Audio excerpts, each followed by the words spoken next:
There exists a subtle strength in unavailability, not stemming from an evasion of others, but rather from ceasing to evade oneself. The majority fail to grasp this, but society doesn't typically compensate individuals who are perpetually accessible. Instead, it tends to take advantage of them, deplete their energy, and maintain them in a state of utility without conferring genuine respect. Moreover, if you are consistently present, perpetually responsive, and constantly offering yourself, you will find yourself regarded as a choice rather than a primary concern. However, the moment you retract your energy, the instant you cease distributing your time so freely, is when a significant transformation begins. This is because unavailability is not a sign of frailty. It possesses a compelling force, much like gravity. Upon grasping this concept, the world begins to revolve around you. Firstly, consider the snare of perpetual accessibility. You have been conditioned to think that constant availability equates to being valuable, that prompt replies, frequent appearances, and acquiescing to every request will ensure you are perceived as dependable, benevolent, and resilient. Yet, Stoicism imparts a contrary lesson. Marcus Aurelius did not document his thoughts in his journal for the approval of others. Epictetus did not voice his teachings to gain popularity. Their service was not born from a place of vulnerability. Instead, they served with self-control, clear limits, and conscious engagement. If you are perpetually accessible, you forfeit your distinct advantage. Your actions become foreseeable. You transform into an individual whose time is undervalued, precisely because it is constantly obtainable. However, upon mastering the art of reserving your time and selectively deciding its allocation, you transmit a potent message. My energy must be merited, not simply presumed. This stance is not haughtiness. It is a matter of proper arrangement. It forms the very framework upon which respect is constructed. Secondly, consider the admiration that unavailability fosters. Stoicism does not advocate for remoteness. Rather, it emphasizes intentionality. When your accessibility diminishes, individuals begin to recognize the worth of your company. Your statements carry greater impact. Your periods of quietness gain more significance. Your time evolves into something precious. The reason for this is that in an environment where excessive sharing, justification, and commitment are commonplace, composure itself becomes a mark of distinction. By retracting, you make space for inquisitiveness.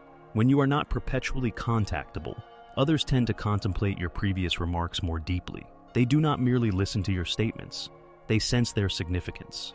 And the impact of an individual who appreciates the worth of quietude cannot be readily dismissed.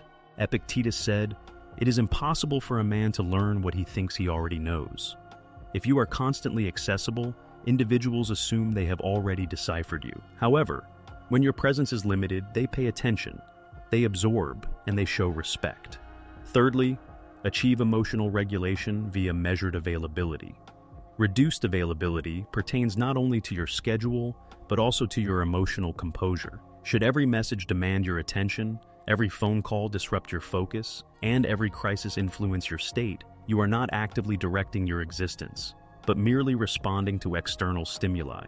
Stoicism instructs us, you own your mind, or someone else does. Stepping back imparts self-mastery, not dominion over others. You transform into the spectator of your own life.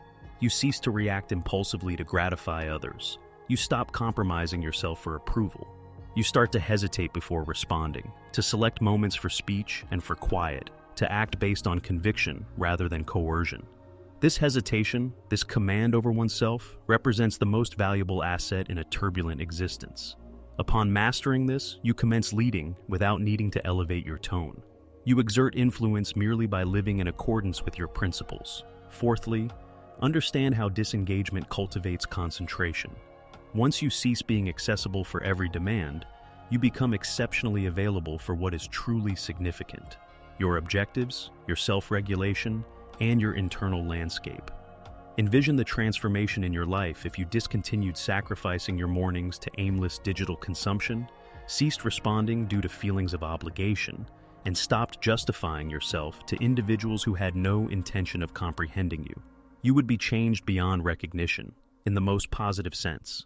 Stoicism embodies the practice of elimination, of discarding the superfluous to allow the vital to emerge. By severing diversions, you generate room. And into that room, lucidity enters. You begin to perceive that your feelings of being overburdened did not stem from life's inherent difficulty. Rather, you were overburdened due to excessive accessibility to unsuitable commitments. Fifthly, address the apprehension of alienating others versus the risk of forfeiting your own identity. Certain individuals may take offense when you withdraw. Allow them to do so. Their connection was not genuinely with you.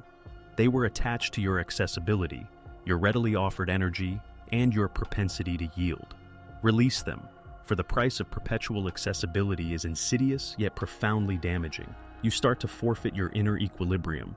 You transform into a resource for all, to the exclusion of your own needs. You compromise your tranquility, your development, your personal limits, and your strength. And herein lies the contradiction. Once you cease dreading the departure of others, they begin to dread your absence. This occurs not due to manipulation on your part, but because you have ultimately grasped that your worth is not derived from external validation. It stems from internal congruence, from conducting your life according to conviction, not coercion, from offering yourself intentionally, not merely when requested. Sixthly, focus on reconstructing with deliberate purpose. At this point, a challenge presents itself. Avoid self-seclusion driven by resentment. Instead, reconstruct your engagement with clear intention. Stoicism guides us to disengage from worldly affairs while maintaining our bond with them. This involves being discerning rather than completely severing ties with individuals. Cultivate deliberateness in your deeds, your engagement, and your allocation of time. Affirmative responses should not be reflexive. Ensure they are thoughtfully considered. This entails declining requests or activities that are incongruent with your core principles. Refusing is not an act of unkindness. It is a means of safeguarding your vitality and concentration.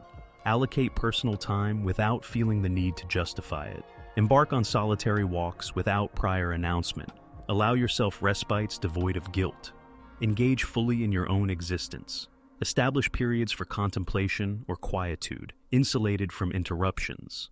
Such instances of self-regulation might appear minor, yet they contribute to strengthening your personal limits.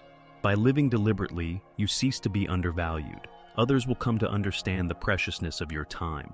They will start to honor your limits, and consequently, they will honor you.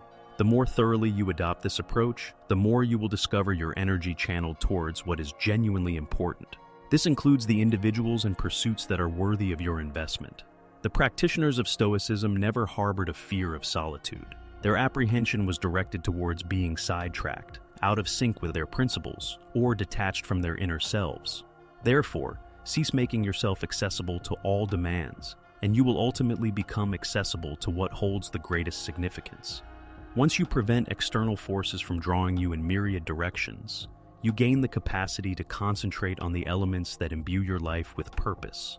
This is not a matter of seclusion. It is a matter of deliberate engagement. It concerns dedicating yourself to pursuits that edify you, test your capabilities, and guide you towards personal development. For the instant you take back control of your time, you take back control of your life. And accompanying this repossession is liberty. The liberty to select your investments, determine your personal evolution, and define your manner of living. This represents the supreme form of strength, a Stoic power.